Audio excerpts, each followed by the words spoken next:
नमस्कार। निकटको रेडियो विकटको आवाज सामुदायिक रेडियो कर्णाली आवाज एफएम 94.2 मेगाहर्जले आधार विकास नेपालको आर्थिक सहयोगमा हिमाली नवीन समाजको सहकार्यमा सञ्चालन गरिएको साप्ताहिक रेडियो कार्यक्रम बाल आवाजमा प्राविधिक मित्र दाने बोहरासँगै म तिलसरा विश्वकर्माको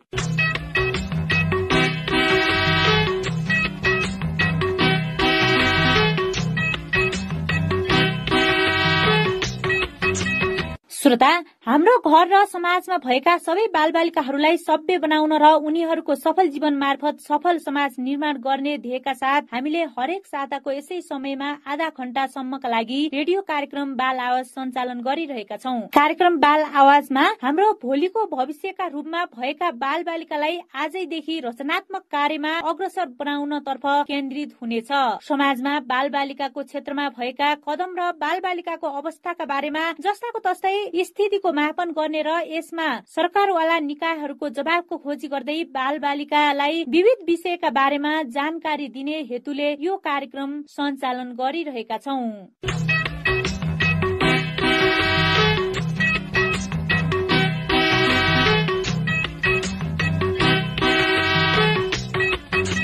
यो कार्यक्रम तपाई सामुदायिक रेडियो कर्णाली आवाज एफएम 94.2 मेगाहर्ज सँगसँगै हाम्रो अनलाइन प्रसारण www.radiokarnaliawaz.com मा संसारभर एकै समयमा सुन्न सक्नुहुनेछ। कार्यक्रम बाल आवाजमा हामीले जिल्लाका बालबालिकाहरूको शिक्षा, स्वास्थ्य तथा शारीरिक मानसिक विकासका अलावा बाल अधिकारका क्षेत्रमा भएका विभिन्न प्रयासको समेत चर्चा गर्नेछौं।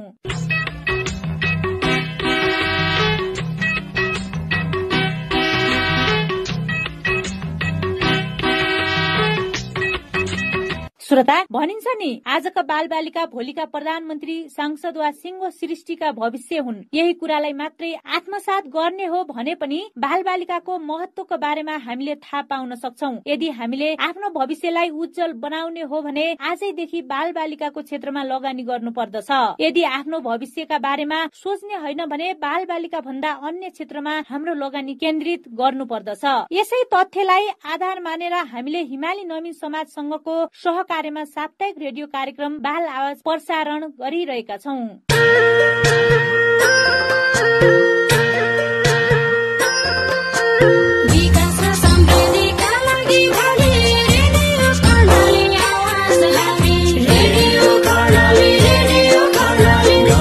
सहरका कथा कहानी सुनाउन आयौं तपाईलाई हामी। रेडियो कर्णाली, रेडियो कर्णाली, हिमालयको लहर रेडियो कर्णाली तपाईकै आवाज। सूचना संगीत हर्पल साथमा 94.2 मेगाहर्जमा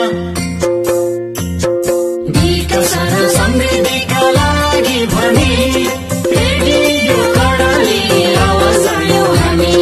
विकास र समृद्धिका लागि भनी रेडियो कर्णाली आवाज आयो हामी। रेडियो कर्णाली आवाज 94.2 मेगाहर्ज।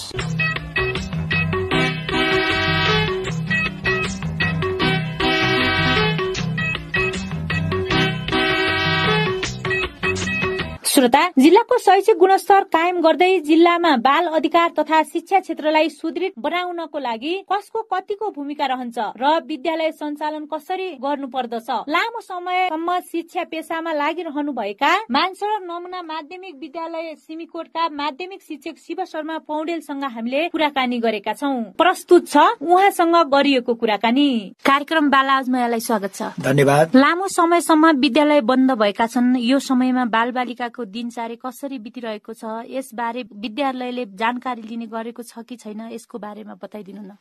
राम्रो कुरा उठाउनु भयो। र लामो समय अब वैशाख लगभग 13-14 गतेदेखिबाट नै हाम्रो विद्यालयहरू बन्द भइरहेको छ। परीक्षाको मुखमा आएर अब परीक्षाको तयारी गर्ने क्रममा हामी थियौं। त्यति बेला अब कोभिड-19 का कारण देशव्यापी रूपमा लकडाउन सुरु भयो र हाम्रो हुम्लामा पनि यो कोरोना भाइरसबाट हाम्रो जिल्ला पनि अछुतो रहेन र नेपालगञ्जबाट आउने प्लेनहरूमा नेपालगञ्जमा एकदमै बढी संक्रमण फैलिरहेको थियो। त्यहाँबाट आउने यात्रुहरूले यो कोरोना भाइरसहरू बोकेर ल्याएको कारणले गर्दाखेरि जिल्लामा फैलिन सक्ने सम्भावनालाई मध्यनजर गर्दै DCCMC-ले यहाँ लकडाउन गर्यो र त्यसको बावजुद तत्कालै अब हाम्रो विद्यालय पनि बन्द गर्नुपर्ने हामी बाध्य रह्यौं र विद्यालय बन्द भयो र त्यो अवधिमा एउटा घरभित्र मात्रै थुनेर रहनु पर्ने अवस्था रह्यो। शिक्षक विद्यार्थीहरू हामी सबै घरभित्रै थुनेर रह्यौं। अब सबभन्दा ठूलो स्वास्थ्य र रोगबाट बच्नु हो, त्यसपछि बल्ल अनि शिक्षा र अनि खानपानका कुराहरू, घुमफिरका कुराहरू आउँदछन्। त्यो समयमा अब यहाँ प्राय यसो यो नेट इन्टरनेटले पनि राम्रोसँग नटिप्ने र टेलिफोनहरूको सेवा सुविधा पनि नहुने, अवरुद्ध हुने र तत्काल बन्द भएको कारणले गर्दाखेरि सबै विद्यार्थीहरूको टेलिफोन नम्बरहरू पनि गाउँतिर अब नहुने, जानकारी प्राप्त नहुने, के कसरी विद्यार्थीले दिनचर्या बिताइरहे, के कस्तो अवस्थामा उनीहरू रहे भन्ने बारेमा बीचमा केही ग्याप नै रह्यो। यसको बारेमा विद्यालयलाई त्यति धेरै जानकारी प्राप्त हुन सकेन। अनि वैकल्पिक शिक्षाको कुरा छ नि सर, वैकल्पिक शिक्षाको बारेमा विद्यालयले अहिलेसम्म यति लामो समय लकडाउन भएको छ, 1 वर्ष लकडाउन हुँदाखेरि के सोचेको छ? वैकल्पिक शिक्षाको कुरा अब पहिलो लकडाउन जुन वैशाख 13-14 गतेबाट विद्यालय बन्द भयो, त्यति बेला त अब वैकल्पिक शिक्षाको बारेमा अलि सोच्ने कुरा पनि रहेको थिएन, किनभने शैक्षिक सत्रको अन्त्य भएर परीक्षा गरिसकेपछि नयाँ शैक्षिक सत्र असारबाट सुरु गर्ने भन्ने कुरो भएको थियो। त्यो बीचमा अब परीक्षाकै तयारी गर्ने, परीक्षा लिने, रिजल्ट आउट गर्ने आदि इत्यादि कुरा गर्नुपर्ने भएको कारणले गर्दाखेरि वैकल्पिक शिक्षा दिने भन्ने कुराहरू त्यति बेला अब सोचमा पनि यहाँ आइरहेको थिएन विद्यालयलाई। र अब यो परीक्षा सिद्धिसकेपछि, रिजल्ट आउट गरिसकेपछि बल्ल लकडाउन भएको भएदेखि वैकल्पिक शिक्षाहरूको बारेमा पनि विद्यालयले केही सोच्थ्यो होला। यहाँका गाउँपालिकाहरूसँग अनुरोध गरेर अब यहाँ हुम्लामा 2वटा रेडियो, अब 3वटा भनौँ, एउटा श्रीनगरतिर छ, अब हाम्रो यहाँ त 2वटा छ, कर्णाली FM, कैलाश FM, त्यहाँबाट पनि वैकल्पिक शिक्षा अब यो विद्यार्थीहरूलाई पठन पाठन गर्ने कुराहरूको बारेमा पनि अलि तीव्र रूपमा त्यहाँ सोच्ने कुराहरू, कतिबाट बजेट स्रोतहरू आदि इत्यादि जुटाउने कुराहरूतर्फ विद्यालयले पहल गर्थ्यो होला। अहिले त यो रिजल्ट गर्ने र परीक्षा कसरी सम्पन्न गर्ने र रिजल्ट गर्ने भन्ने मात्रै काम भएको कारणले गर्दाखेरि त्यतातर्फ त्यति धेरै त सोचिएन। त्यही पनि अब एउटा आधार विकास भन्ने संस्थाले यहाँ सिमीकोट स्थित 2वटा FM-हरूबाट मुख्य मुख्य विषयहरूमा पठन पाठन गर्ने काम त उसले पनि गरेको छ र अब लामो समयसम्म पनि यस्तै रहिरह्यो भने हाम्रो विद्यालयले पनि मानस र नमुना माध्यमिक विद्यालयमा कार्यरत भएको कारणले गर्दाखेरि हाम्रो त्यहाँको प्रधानाध्यापकज्यू, विद्यालय व्यवस्थापन समितिका अध्यक्षज्यूहरू र सम्पूर्ण यो विद्यालय परिवारले अब के गर्ने, बाहिर गएका सरहरूलाई पनि यहाँ उपस्थित गराएर अब टेलिफोन मार्फत हुन्छ अथवा घर घरमा गएर भेट्न सम्भव भएदेखि एउटा कुनै एउटा सानो गाउँमा बच्चा बच्चीहरूलाई जम्मा गरेर केही निर्देशनहरू दिने, केही सरसल्लाहहरू गर्ने, होमवर्कहरू दिने, फेरि पछि गएर चेक गर्ने, उनीहरूका समस्याहरूको बारेमा अवगत हुने जस्ता कुराहरू गर्नुपर्छ कि भन्ने अब यो सोच पनि हाम्रो विद्यालयले लिएको छ र सरहरू पनि बाहिर जानुभएको छ लकडाउन कारणले गर्दाखेरि। अब यो 17 गतेबाट प्लेनहरू पनि यहाँ सञ्चालन होलान्, त्यसपछि सरहरू पनि यहाँ आउनु होला र के गर्ने भन्ने बारेमा विद्यालयले पक्कै पनि एउटा ठोस केही निर्णय गर्ने सोच बनाएको छ। त्यसपछि अब के हुन्छ भन्ने कुराहरूको बारेमा अहिले यही नै हुन्छ भनेर भन्न सक्ने अवस्था छैन। फेरि अर्को कुरा गाह्रो छ तिलसराजी, हाम्रो मानस र नमुना विद्यालयका बालबालिकाहरू जिल्लाभरि छरिएर रहेका छन्। बालबालिकाहरू 70 जना त हाम्रो बालबालिकाहरू होस्टेलमा बसेर अध्यापन गर्ने गर्दछन्, टाढा टाढाका छन्। एउटा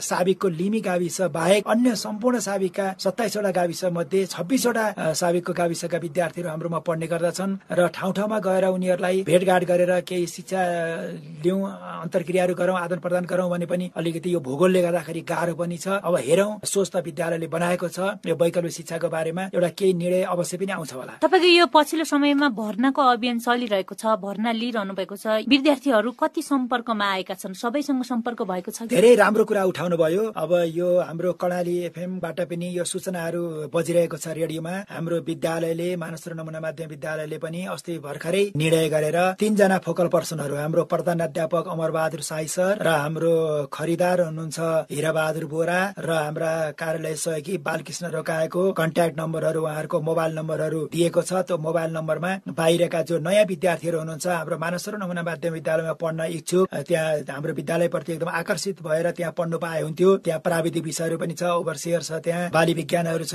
र राम्रा त्यहाँ ऐच्छिक विषयहरू पनि त्यहाँ पढ्न पाइने सुविधाहरू भएको कारणले गर्दाखेरि मानस र नमुना माध्यमिक विद्यालयमा हामीले कसरी पढ्न पाउँछौँ, सिट सीमित छ, सिटहरू सकिन्छ कि, फेरि कोटाहरू पूर्ति भइसक्छ कि भनेर आतुर हुने हाम्रा भाइ बहिनीहरू, विद्यार्थीहरू, नयाँ भाइ बहिनीहरूले मैले भनिसके, उहाँहरू 3 जना सहर कर्मचारीहरूको, विद्यालय कर्मचारीहरूको मोबाइल नम्बरमा कन्ट्याक्ट गरेर उहाँले आफ्नो नाम, बुवाको नाम, आमाको नाम, ठेगाना, आफ्नो सम्पर्क नम्बरहरू, अब पढ्न चाहेको कक्षा र पूर्व पढेको विद्यालय कुन हो, ती सबै उहाँले टिपाउन सक्नुहुन्छ र टिपाइसकेपछि उहाँहरूको त्यहाँ भर्ना गरिन्छ र जब सहज रूपमा भौतिक रूपमा विद्यालयमा उपस्थित भएर पठन पाठन सञ्चालन हुन्छ त्यति बेला मात्रै उहाँहरूले अनि मार्गसिट सर्टिफिकेट आफ्ना के डकुमेन्टहरू चाहिन्छ फोटो त्यहाँ अब न्यूनतम थोरै शुल्क पनि लाग्न सक्छ त्यो सबै कुराहरू उहाँले पछि बुझाए पनि हुने त्यो व्यवस्था गरिएको छ भने नियमित रूपमा त्यहाँ विद्यालयमा पढिरहेका बालबालिकाहरूलाई अटोमेटिक अपग्रेड भएका बालबालिकाहरूलाई अर्को कक्षामा स्वत भर्ना गरिदिने प्रावधानहरू हाम्रो विद्यालयले राखेको छ पुराना विद्यार्थीहरूलाई स्वत भर्ना हुन्छ पुराना विद्यार्थीलाई स्वत भर्ना हुन्छ जो त्यहाँ मानसरोवरमा पढिरहनु भएको छ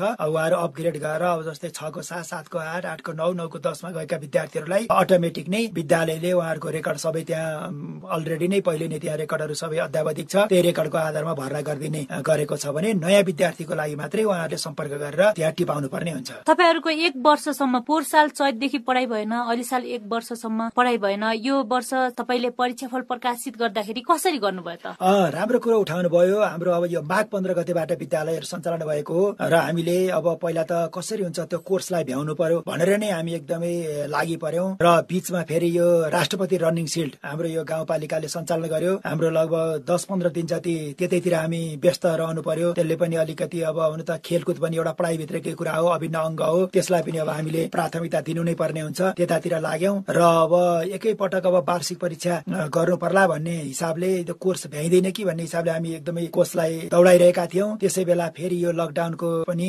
जिल्लामा अब यो लकडाउन गर्नुपर्ने बाध्यता रह्यो र हामीले अब अहिले बालबालिकाहरूलाई भौतिक रूपमा विद्यालयमा उपस्थित गराएर उनीहरूको एक्जाम परीक्षाहरू हामीले लिन सकेनौं र नसके तापनि उनीहरूलाई माथिल्लो क्लासहरू अपग्रेड गर्नुपर्ने भयो हामीले विभिन्न किसिमका आधारहरू बनायौं सिकाइमा कतिको सक्रिय छ त्यो बच्चा र होमवर्क गृह कार्यहरू गरेर ल्याएको आधारहरू भयो कक्षा क्रियाकलापहरू गरेका आधारहरू भयो अब बेला बेलामा हामीले परियोजना कार्यहरू पनि सानातिनाहरू दिने गर्दथ्यौं त्यसको आधार भयो अनुशासनहरू उसको लगनशीलता उत्सुकता कक्षामा पढाइप्रति दिने चासो यी विभिन्न कुराहरूको हामीले आधार बनाएर ती बालबालिकाहरूलाई हामीले नम्बरहरू दिएर अनि माथिल्लो कक्षा चढाउने प्रावधानहरू बनायौं हामीले र यसरी चढायौं कक्षाहरू अनि त्यतिका समय बन्द भएको अवस्थामा विद्यार्थीहरू विद्यालयमा आउँदा तिनीहरूको पढाइमा रुचि राख्ने नराख्ने कति फरक पाउनुभयो एकदमै निराश थिए हो एकदम तपाईले ठिक भन्नुभयो लामो समय विद्यालय बन्द भयो अझ भन्ने भने त 76 साल मंसिरमा हाम्रो यहाँ शैक्षिक सत्र सकियो त्यतिबेला वार्षिक परीक्षा भयो विद्यार्थीहरू उत्तीर्ण भए उनीले नयाँ पाठ्यपुस्तकहरू लिए पढे अब 76 साल फागुन चैत पनि त्यतिकै गयो 77 साल पुरै गयो र 78 सालको अब अहिले आएर यो जेठ असारमा आएर रिजल्ट गर्दा लगभग 3 वर्ष अब सालले भन्ने हो भने 3 वर्षसम्म बच्चा एउटै क्लासमा रहनु पर्दाखेरि उनीहरू धेरै निराश थिए यो मानेमा निराश थिए कि अब विद्यालयमा आएर पढ्नु पर्छ दिक्क लाग्छ बोर लाग्छ भन्नेमा हैन कि घर बस्दा बस्दै उनीहरू वाक्क मानिरहेका थिए र फेरि चिन्तित पनि थिए गत साल जस्तै अहिले पनि फेरि केही समयपछि विद्यालय बन्द हुने हो कि सबै साथीभाइहरू गुरुहरूसँग विद्यालयमा घुलमिल भएर पढ्न नपाइने हो कि भन्ने चिन्तामा थिए उनीहरू पनि एकदमै सिरियस भएर पढिरहेका थिए हामीले पनि पढाइरहेका थियौं कति बेला के अवस्था हुन सक्दछ यसै पनि गत सालको जस्तै नहुने हो कि भन्ने बारेमा पनि उनीहरू चिन्तित थिए हुन पनि उनीहरूले चिन्ता गर्दा गर्दै हामी एकदमै लगनशील तल्लीन भएर सक्रिय रूपमा छिटो छरितो हामीले अध्यापन गर्दा गर्दै फेरि बीचमा आएर विधिको विधान यो कसले भन्न सक्दछ र यो विधिको विडम्बना फेरि देशमा यस्तो यो कोभिड-19 यो दोस्रो लहर एकदमै चल्यो र जीव जोगाउनको लागि पनि हामीहरूले विद्यालय बन्द गर्नुपर्ने बाध्यता रह्यो विद्यार्थीहरू पनि निराश भए उनीहरू त भन्ने गर्दथे अब अरूतिर लकडाउनको असर नपर्ने विद्यालय मात्रै पर्ने अब खेलकुदमा पनि यो सीमामा बच्चाहरू जम्मा भएर खेलिरहेका छन् काम गर्नेले विभिन्न उपभोक्ता समितिहरू गठन गरेर कामहरू गरिरहेका छन् भौतिक निर्माणहरू भइरहेको छ यो विद्यालयलाई मात्रै कोरोना लाग्ने रहेछ पनि भन्थे हैन त्यो कुरा हैन बाबु नानीहरू हो अब यहाँ त धेरै परिवारका जिल्लाभरिका अब विभिन्न ठाउँहरूबाट लगभग 500 व्यक्तिहरू बालबालिकाहरूको यहाँ जमघट हुने गर्दछ ठूलो संख्यामा यहाँ जमघट भिडभाड हुने कारणले गर्दाखेरि विद्यालयलाई बन्द गर्नै पर्छ भनेर हामीले उहाँहरूलाई सम्झाइसकेपछि विद्यालय बन्द भयो र त्यसपछि उहाँहरूको र हाम्रो बालबालिकाहरूको र हाम्रो बीचमा भेटघाट पनि रहेन अब यहाँ हुम्लामा अब हजुरलाई थाहै छ राम्रोसँग नेट इन्टरनेटको पनि सुविधा नभएको अब मोबाइल पनि आउने जाने यताउति अब यो लकडाउनको बेला त झन् टावर दिनमा 10 चोटि आउने 10 चोटि जाने कहिले 3G 4G पनि राम्रोसँग नचल्ने यस्तो अवस्थामा उनीहरूसँग सम्पर्क गर्नु क्यार्नु भन्दा पनि आफै कसरी बच्ने कसरी अब स्वास्थ्यका विभिन्न नियमहरू पालना गरेर कसरी जोगिएर बस्ने भन्ने बारेमै सबै चिन्तित हुनु पर्यो यसरी नै दिनहरू बित्दै गए अब कहिले खुल्यो त्यसको पनि अब निदो छैन सबै हामी चिन्तित छौं यस बारेमा सरले भन्नुभयो नि हुम्ला जिल्लामा नेट पनि राम्रोसँग नटिप्ने मोबाइल फोनमा पनि डिस्टर्ब छ भनेपछि अनलाइन शिक्षाको सम्भावना देखिरहेका छन् कतिपय हुम्ला जिल्लाका उच्च स्तरमा रहने व्यक्तिहरूले यो अनलाइन शिक्षाको सम्भावना कतिको छ सर तिलसराजीले एकदमै राम्रो कुरा उठाउनु भयो मैले यहाँ कहिलेकाहीँ न्यूजहरू पनि पढिरहेको हुन्छु न्यूजहरू सुनिरहेको हुन्छु यो बन्द कोठाभित्र बसेर अब काठमाडौँ भरतपुर पोखरा त्यस्ता ठाउँहरूमा त अनलाइन शिक्षा राम्रोसँग सफल हुन सकेको सकिरहेको छैन। बेला बेलामा बत्ती जाने समस्या, बेला बेलामा विभिन्न किसिमका अब समस्याले गर्दाखेरि त्यहाँ त्यति सफल हुन सकिरहेको छैन भने अब हाम्रो हुम्ला जस्तो यो विकट ठाउँहरूमा जहाँ यहाँ मोबाइलले पनि राम्रो काम गर्दैन, यस्तो ठाउँहरूमा यो अनलाइनको सम्भावना पनि मैले एकदमै कमै देखिरहेको छु। किनभने सबै बालबालिकाहरूसँग स्मार्ट एन्ड्रोइड मोबाइलहरू पनि उनीहरूसँग छैन।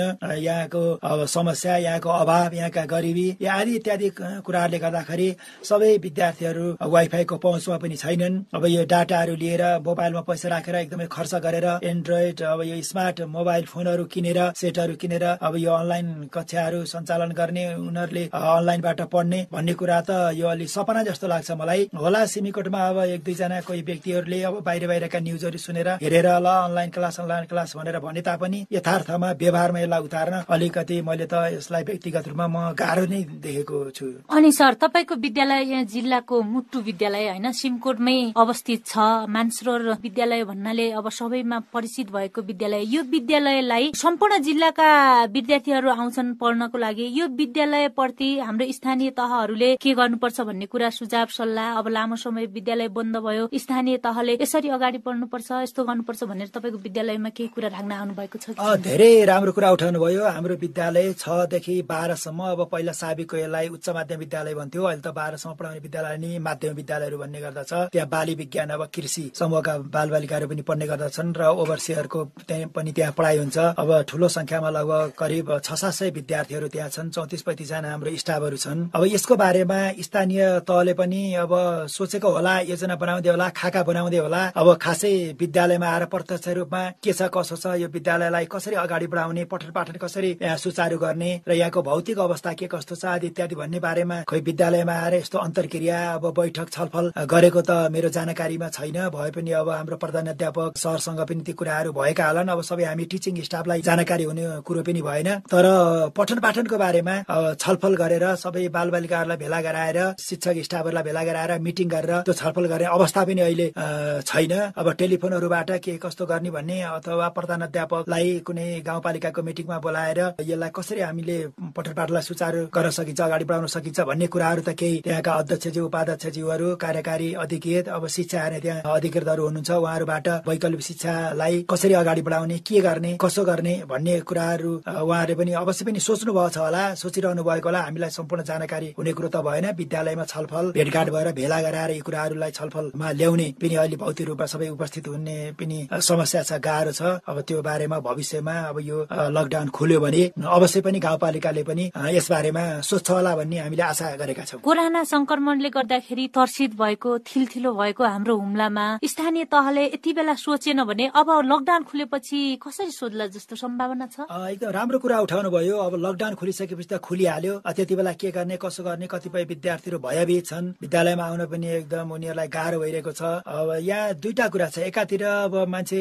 नपरेसम्म चेत्दैन भने चाहिँ यो के हो र, कोरोना लकडाउन के हो, यो वाइयात हो, क्या हो, कसले के गर्छ भनेर मास्क पनि नलाइदिने, सेनिटाइजरहरू पनि अब यो साबुनले यो हात साथ धुने आदि इत्यादि पनि नगर्ने, भिडभाड आफै बढाउन खोज्ने, के गर्ने। एक पक्ष त्यस्तो छ भने अर्को पक्ष होइन, सजग रहनु पर्दछ। जीव बाँच्यो भने त पढाइ पछि पनि हामीले गर्न सक्दछौँ, 1-2 वर्ष लस हुँदैमा केही बिग्रँदैन भन्ने अर्को पक्ष पनि छ। र गाउँपालिकाले पनि अहिलेबाट नै सोचेर अब यो लकडाउन खुलिसकेपछि हामीले कसरी विद्यालयलाई, अहिलेसम्म तपाईँले भनिसक्नुभयो, अहिलेसम्म एकदमै थिलो भएको, त्यो समयसम्म एकदमै ग्याप भएको यो अवस्थालाई कसरी सुचारू गर्ने, कसरी अगाडि बढाउने, कसरी जागरुक गराउने। अब हामी शिक्षक पनि एक हिसाबले भनियो भने हामी निधाइरहेका छौँ, विद्यार्थी पनि निधाइरहेका छन्। हामी सबैलाई झकझकाएर, हामी सबैलाई जगाएर एउटा निश्चित एउटा खाका बनाएर अब फेरि पठन पाठन अब हामीले पूर्ण रूपमा अब यो कोरोना भाग्यो, अब केही छैन भन्ने त हामीले पनि सोच्नु हुँदैन। हामीले स्वास्थ्यका मापदण्डहरू हामीले अपनाएर विद्यालयलाई कसरी अगाडि बढाउने भन्ने बारेमा यो पालिकाले नेतृत्व गर्दै, पालिकाले हामीलाई गाइडलाइन गर्दै उसको मार्ग निर्देशनमा विद्यालयहरू अगाडि बढ्नुपर्दछ, अगाडि सञ्चालन गर्नुपर्दछ। र फेरि सुतेका भाइ बहिनीहरू, सुतेका हामी शिक्षकहरूलाई जगाएर अगाडि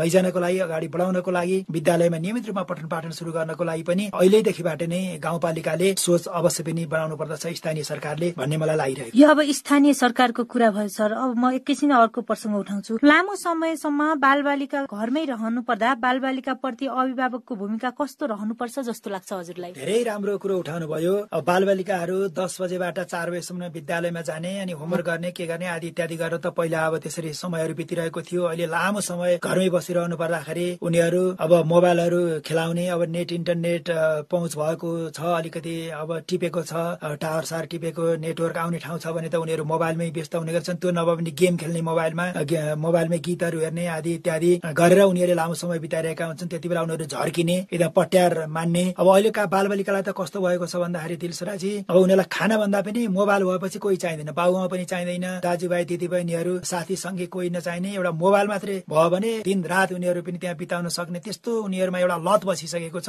त्यो लतलाई बिस्तारै बिस्तारै हटाएर कुनै त्यस्तो अनलाइन क्लासहरू सम्भव छ भने सञ्चालन भइरहेको बेलामा त उनीहरूलाई मोबाइल नचलाऊ भन्ने कुरो भएन। अरू बेलामा उनीहरूलाई मोबाइलबाट बिस्तारै छुटकारा गराएर घरमा कोही बुढापाकाहरू छन्, कोही गार्जियनहरू छन्, वृद्धहरू हुनुहुन्छ भने, हजुरबा हजुरआमाहरू हुनुहुन्छ भने उनीहरूबाट कथा कविताहरू, कविता त सबै भन्न नसक्ला, श्लोकहरू भन्नुहुन्छ उहाँले पुराना अब हामीले पनि देखेका छौँ गाउँघरमा पुरा रामायण कण्ठ पढ्न जानेका छैनन्, तर रामायण कण्ठ छन्, कृष्ण चरित्र कण्ठ छन्। अब यस्ता कुराहरू बौद्धिक कुराहरू, बौद्ध दर्शनका कुराहरू के गर्न हुन्छ के गर्न हुँदैन, सद्मार्गका कुराहरू यी सबै घरमा गार्जियनहरूले, घरमा अब हजुरबा हजुरआमाले, बुवा आमाले उनीहरूलाई बिस्तारै बिस्तारै आज सुन्न नचाहलान्, भोलि सुन्न नचाहलान्, नैतिकताका कुराहरू, आफ्नो धर्म, मूल्य, मान्यता, आफ्नो रीतिरिवाज, चालचलन यी सबै कुराहरू बिस्तारै उनीहरूलाई सिकाउने, उनीहरूलाई सुनाउने गर्नुपर्दछ। र अनि किचनको कामहरूमा पनि खानेकुराहरू कसरी बनाउने, तरकारी कसरी काट्ने, चामल कसरी धुने, कसरी चामल केलाउने आदि इत्यादि सानातिना कुराहरू पनि अहिलेका बालबालिकालाई थाहा छैन। त्यो कुराहरू पनि घरमा सिकाउने, आफ्ना नैतिक मूल्य मान्यताका कुराहरू सिकाउने घरमा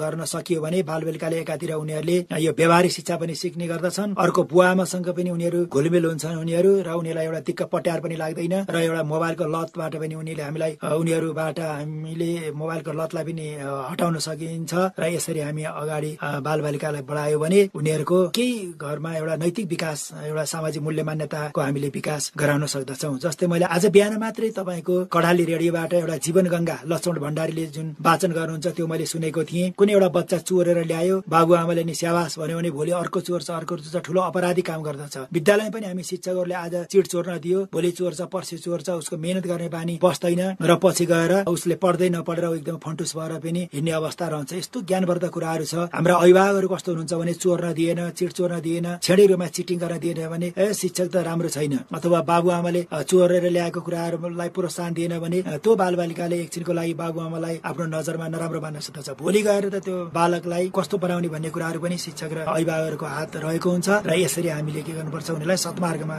डोराएर, सद्मार्गमा लगाएर नैतिकताका कुराहरूको विकास गराएर हामीले केही ज्ञान गुणका कुराहरू पनि यो लकडाउनको बेलामा बालबालिकालाई दिन सक्दछौँ। सर, हजुर लामो समयदेखि कविता वाचन गरेको कुरा हामीले सुन्छौँ, हरेक युट्युबमा हेर्छौँ होइन, तपाईँले ज्ञानका कुराहरू धेरै गर्नुहुन्छ। आज कार्यक्रम बाल आवाजमा एउटा कविता सुनाइदिनु न बालबालिका सम्बन्धी। ल, म खासै अब नेपाली विषयमा मेरो रुचि छ। अब मेरो मेजर नेपाली नभए तापनि मनकै कुरो यहाँले भन्नुभयो, ठिकै छ। म एउटा सानो एउटा कविता पनि म वाचन गर्दछु। यो धेरै वर्ष पहिला लगभग 35-36 सालतिर मभन्दा सिनियर हाम्रा दाई दिदीहरूले पढ्ने गर्नुहुन्थ्यो। फेरि तिलसराजी त्यति बेला त कविताहरू पनि एकदम ज्ञानवर्धक हुन्थे, एकदम राम्रा देश प्रेमले ओतप्रोत भएका कविताहरू हुन्थे। र ती कविताहरू हामी एकदम नयाँ किताब किनेर लिएर आएकी अनि पहिला हामी कविताहरू कण्ठ गर्ने, कविताहरू पढ्ने गर्थ्यौँ, चाहे दाई दिदीका सिनियर व्यक्तिका किताबमा होस् अथवा आफूले पढिरहेको होस्। तपाईँले भन्ने बित्तिकै मलाई अहिले एउटा कविताको याद आयो, त्यो म यहाँ सुनाउन चाहन्छु। लेखक त मैले ठ्याक्कै अहिले बिर्सेँ। वन जीवन त मानिस भन्ने थियो त्यति बेला। गाले गर्दैन सारङ्गे, झुटो बोल्दैन बाँसुरी, छ सङ्गीत तिमी भित्र, मिठो बोल सधैँभरि, तारा राति निदाउन्न, झरी मारुन्न इन्द्रणी, छ उज्यालो तिमी भित्र, चम्क आपत्तिमा तिमी, उड्दैन फुलको रङ्ग, सुक्दैन महको रस, छ जिन्दगी तिमी भित्र, वन जीवन त मानिस, को भन्छ र नराम्रो छु, न जाति कुन बन्छ र, छ ईश्वर तिमी भित्र, सोचेर शिव सुन्दर भन्ने एउटा यो कविता थियो। र मलाई यो कविता पनि यसो अलिकति बताइदिनु भनेर मौका दिइहालेको बेलामा फेरि धारावाहिक मैले एउटा अब समय त बढी छैन होला, त्यही पनि म एउटा कविता यहाँ सुनाउने म अनुमति माग्दछु। एउटा अरनिको कलाकार बलबाउले धेरै कामदारहरूको नेतृत्व गरेर उनले चीनमा गएका थिए, तिब्बतमा, र अनि हाम्रो नेपाली कलालाई उनले चीनमा चिनाउने कामहरू गरेका थिए। त्यति बेला उनले सम्झेर नेपाल प्रतिको एउटा माया, एउटा देश प्रेमलाई उनले सम्झेर उनले गुनगुनाएका कुराहरू कविले एउटा कवितामा एउटा उतारेका थिए। त्यहाँ चीनमा घरबारहरू पनि दिँदाखेरि, मन्त्रीको पद दिँदाखेरि पनि, त्यस्तो दिँदाखेरि पनि उनी त्यो सुख सयलमा उनी नरमाएर आफ्नै बाल्यकालको नेपालको मायालाई सम्झेर उनले झल्काएका, उनले सोचेका ती कुराहरूलाई यहाँ उतारिएको थियो। त्यो पनि 35-36 सालतिरको 8 कक्षाको नेपालीमा यो कविता थियो। मलाई अहिले अलिकति याद भएको हुनाले पुनः म एउटा अर्को कविता अरनिको कलाकार बलबाहु भन्ने कविता यहाँ वाचन गर्न अथवा सुनाउनमा गइरहेको छु। कैलाशकोट दरबार राम्रो 64 ज्यालाको सम्झन्छु सधैँ नेपाल देश बालक कालाको। उत्तरबाट सिरिरी जसै बतास चल्दथ्यो सिन्दुरे खेतमा लहर परी बयली खेल्दथ्यो। निधार भरी पसिना काडी फाटामा दौडन्थ्यौं एकेका साथी बागमती माथि हाम्फाली पौडन्थ्यौं। मन्दिर रची खेल्दथ्यौं बसी त्यही नदीतिरमा बालुवा राशि भत्काई हाँसी त्यही दुलो सिरमा। त्यो खेला साँचो भयो नि आज ख्याल र ख्यालको सम्झन्छु सधैँ नेपाल देश बालक कालको। थालेको काम नसकी त्यसै कसरी फर्कु म बालक कालको नेपालको माया कसरी बिर्सु म। जुगाको रेखी बसेको दिन चिनामा आएथे हातमा सिप हातमा माया लिएर आएथे। नेपाली कला डबैर तला नजर चुम्छ रे चिनाको राजा साथमा राखी हातमा चुम्छ रे। हे बलबाहु काम गर्नेलाई कामैको उपहार थपुवा दिन्छु मन्त्रीको मान चिनिया घरबार। भुलायो मेरै कलाले मलाई कसरी फर्कु म बालक कालको नेपालको माया कसरी बिर्सु म। हिमाल पारी मालचरी उड्यो क्यालामु लहर मलाई जस्तै नेपाल हेर्ने त्यसलाई रहर मलाई जस्तै नेपाल हेर्ने त्यसलाई रहर। धन्यवाद। लगभग कार्यक्रमको अन्ततिर आएका छौं। अन्तमा मैले तपाईले सोध्न छुटेका कुरा र तपाईले भन्नै मनमा भन्न लागेका कुराहरू के छ भने राख्दिनु। धेरै कुराहरू त अब यहाँले भनिसक्नु भयो मैले पनि केही बताइसके होला। कुरा त अब थुप्रै जति गरे पनि कहिले पनि टुङ्गिँदैन। त्यही पनि अब 17 गतेसम्म यो डोमेस्टिक फ्लाइटहरू पनि यहाँ रोकेको छ। अब लकडाउन पनि जिल्लाको लकडाउन पनि अब केही समय मात्रै बाँकी छ। त्यसपछि अवश्य खुलेन भने पनि केही वैकल्पिक शिक्षाको बारेमा गाउँपालिकाले सोच्नुपर्छ सोच्ला पनि। हाम्रो विद्यालयले पनि यस बारेमा छलफलहरू पनि गइरहेको छ। त्यसपछि हामी विद्यार्थी भाइ बहिनीहरूको छिटै नै भेट हुनेछ भन्ने हामीले अपेक्षा गरेका छौं। त्यतिकै भेट गर्न खोजेर हतार गरेर पनि भएन। यो कोभिड-19 यो कोरोना संक्रमण पनि यहाँ हटेर जाला जिल्ला ग्रीन जोनमा पर्ला शून्य स्थितिमा आउला र हामी शिक्षक विद्यार्थीहरू फेरि भौतिक रूपमा कक्षा कोठामा उपस्थित भएर अन्तर्क्रिया गरेर छलफल गरेर पठन पाठनलाई सुचारू रूपले अगाडि बढाउन सकौला भन्ने हामीले अपेक्षा गरेका छौं। त्यहाँसम्म हाम्रा विद्यार्थी भाइ बहिनीहरू पनि घरमा एकदम संयम भएर रहिदिनु होला। अब सेनिटाइजर एकदम लगाइरहने साबुन पानीले हात धोइरहने र एकदम मास्क लगाएर बाहिर हिँड्ने जथाभावी यो के हो र भनेर यसलाई हेलचक्राइ नगर्ने संयम तरिकाले घरमा बस्ने गर्नु होला। र जिल्लामा अहिले पाठ्य पुस्तक त आइसकेको छैन र सम्बन्धित निकायलाई यो पाठ्य पुस्तक छिटो जिल्लामा मगाउनको लागि पनि म यसै रेडियो कर्णाली एफएम अन्तर्गत म सम्बन्धित निकायलाई म अनुरोध गर्न चाहन्छु। र जुन एजेन्टहरू हुनुहुन्छ यहाँ किताब मगाउने छिटो छरितो यहाँ किताब मगाइदिनु भयो भने अहिले विद्यार्थीको रिजल्ट भएर अपग्रेड भइरहेका छन् हाम्रा विद्यार्थीहरू। माथिल्लो कक्षामा गइसकेपछि केही समय उमङ्ग पनि आउँदछ विद्यालय जान नपाए पनि र नयाँ किताबहरू किनेर हाम्रा बालबालिकाहरूले पनि पढ्न पाउने छन् र बालबालिकाले पनि नयाँ किताब किनेर पढ्नु होला घरमा। कुनै कुराहरू त्यस्तो उहाँ तपाईलाई पढ्ने क्रममा कन्फ्युज लागेको कुराहरू विद्यालयमा टेलिफोन गरेर पनि तपाईले सोध्न सक्नुहुन्छ जानकारी लिन सक्नुहुन्छ भन्दै र छिटो यो कोरोना संक्रमण हटेर हामी शिक्षक विद्यार्थीहरू विद्यालयमा उपस्थित भएर पठन पाठनलाई सुचारू गर्न सकौं भन्ने अपेक्षा राख्दै म यही बिदा हुन्छु। हस् धन्यवाद। धन्यवाद। श्रोता विभिन्न विषयवस्तु प्रस्तुत गर्दा गर्दै हामी कार्यक्रम बाल आवाजको अन्ततिर आएका छौं। कार्यक्रम बाल आवाजको आजको अंक तपाईलाई कस्तो लाग्यो? विद्यालय जाने उमेर भएका बालबालिकालाई पहुँचमा पुर्याउन र बालबालिकालाई गुणस्तरीय शिक्षा प्रदान गर्नका लागि तपाईको घर गाउँ विद्यालय वा बालबालिकाहरूमा हुने बाल क्लबमा पनि के कस्ता गतिविधि भइरहेका छन् हामी जस्ताको तस्तै प्रस्तुत गर्ने गर्दछौं। तपाईसँग पनि कुनै बाल प्रतिभा छन् भने कृपया हामीलाई खबर गर्न नभुल्नुहोला। यदि तपाई हामीलाई खबर गर्न चाहनुहुन्छ भने कृपया कार्यक्रम बाल आवाजमा सामुदायिक रेडियो कर्णाली आवाज सूचना टोल माथिल्लो बजार सिमीकोटमा फोन गरेर पनि तपाईले सुझाव दिन सक्नुहुनेछ। त्यसको लागि हाम्रो फोन नम्बर रहेका छन् 087 680 174 र 087 680 143 अर्थात हाम्रो इमेल ठेगाना रहेको छ radio.krnalai.awaj94.2@gmail.com र हिमाली नमिन समाजमा समेत खबर गर्न सक्नुहुनेछ। आफ्नो कामका बावजुद हाम्रो कार्यक्रम सुनेर साथ दिनु भएकोमा तपाईलाई धेरै धेरै धन्यवाद। अनि धन्यवाद प्राविधिक रूपमा सहयोग गर्ने मित्र दाने बोहरालाई भन्दै कार्यक्रम बाल आवाजको आजको अंकबाट सहयोगी साथी सम्पूर्णलाई धन्यवाद दिँदै हामी अर्को अंक ल्याएर यसै समयमा अर्को सोमबार उपस्थित हुने नै छौं। त्यतिन्जेलसम्मको लागि मानसरोवर नमुना माध्यमिक विद्यालयका माध्यमिक शिक्षक शिव शर्मा पौडेलजीलाई धेरै धेरै धन्यवाद दिँदै कार्यक्रम सुनेर साथ दिनुहुने तपाई सम्पूर्ण श्रोतालाई धन्यवाद दिँदै अर्को हप्ता बिहान यसै समयमा तपाईको माझमा उपस्थित हुनेछौं भन्दै उक्त कार्यक्रम सुन्न बुझ्नका लागि तपाईलाई चुलो निम्तो छोड्दै बिदा चाहन्छु। नमस्कार, शुभ